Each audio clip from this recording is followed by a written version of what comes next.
CPI Valakode local സമ്മേളനം സമാപിച്ചു. CPM Upputhara panchayat പ്രസിഡന്റിനെതിരെ സമ്മേളനത്തിൽ പ്രമേയം. രണ്ടാം തവണയും MT മനോജ് ലോക്കൽ സെക്രട്ടറിയായി തിരഞ്ഞെടുക്കപ്പെട്ടു. 25ാം പാർട്ടി കോൺഗ്രസിന് മുന്നോടിയായിട്ടാണ് CPI ലോക്കൽ സമ്മേളനം നടന്നുവരുന്നത്. വളകോട് SNDP ഹാളിലാണ് CPI വളകോട് ലോക്കൽ സമ്മേളനം സംഘടിപ്പിച്ചത്. പ്രതിനിധി സമ്മേളനം മുൻ MLA ES ബിജുമോൾ ഉദ്ഘാടനം ചെയ്തു.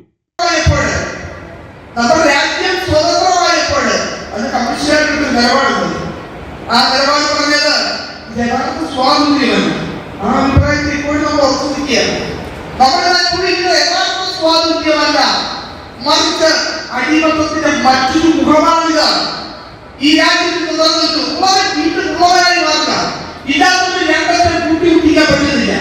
ഒരസുഖം വന്നാൽ രോഗം വന്നാൽ എത്ര ജോലി ചെയ്ത് എത്ര പണം കിട്ടിയിട്ടും 2 ദിവസങ്ങളിലായാണ് സമ്മേളനം നടന്നത്. സമ്മേളനത്തിൽ CPM Upputhara panchayat president James K Jacob Adivasi സമൂഹത്തോട് നീതികേട് കാണിച്ചു എന്നുള്ള പ്രമേയം സമ്മേളനത്തിൽ ഉയർന്നു. പഞ്ചായത്ത് അംഗവും CPI മണ്ഡലം കമ്മിറ്റി അംഗവുമായ ഷീബ സത്യനാഥ് വേദിയിലുള്ളപ്പോഴാണ് പ്രമേയം അവതരിപ്പിച്ചത്. CPI പാർട്ടിയിലെയും LDF-ലെയും പടലപ്പിണക്കത്തിന്റെ ഭാഗമായാണ് പ്രമേയം അവതരിപ്പിക്കാൻ ഇടയാക്കിയത്. വന്യജീവി ശല്യത്തിനെതിരെയും പ്രമേയം ഉയർന്നു. പതാക ഉയർത്തലിനും രക്തസാക്ഷി മണ്ഡപത്തിൽ പുഷ്പാർച്ചനയും നടത്തിയ ശേഷമാണ് സമ്മേളനം നടന്നത്.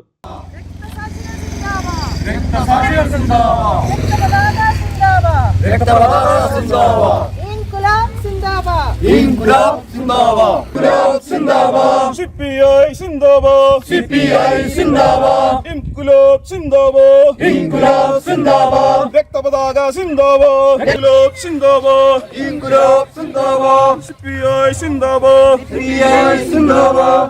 സമ്മേളനത്തിൽ വൈ ജയൻ, ഷീബ സത്യനാഥ്, MD മനോജ്, ആശ ആന്റണി, സോനറ്റ് രാജ്, KM മനോജ്, ഷിജി പുല്ലുവേലിൽ, ജോസ് എന്നിവർ വിവിധ കമ്മിറ്റി അംഗങ്ങളായി. രണ്ടാം തവണയും MD മനോജിനെ ലോക്കൽ സെക്രട്ടറിയായി തെരഞ്ഞെടുക്കുകയും ചെയ്തു. Idukki vision news Upputhara.